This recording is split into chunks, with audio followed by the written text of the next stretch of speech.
Guys, look. May nabili ako. 100 yen lang to. Mga 106, 108, ganun. Tapos, alcohol siya. Grapes flavor. 3% yung alcohol content niya. Tapos, mababa lang rin yung calories niya. Per 100 ml, may 38 calories siya.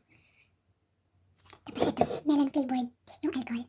Try natin. Taste test natin. Una itong melon.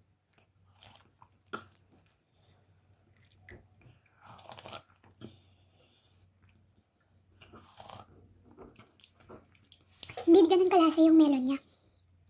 Mas malalasaan mo yung alcohol niya. Konti lang yung pagkalasa ng melon. Ito, natikman ko na to, grapes. Kasi pinainom kami dito sa sasakyan. Nung pumunta kami sa, saan ba yun? Yung magbe-baseball kami. Nagpainom na. Painom naman. Maraming salamat. Bye-bye.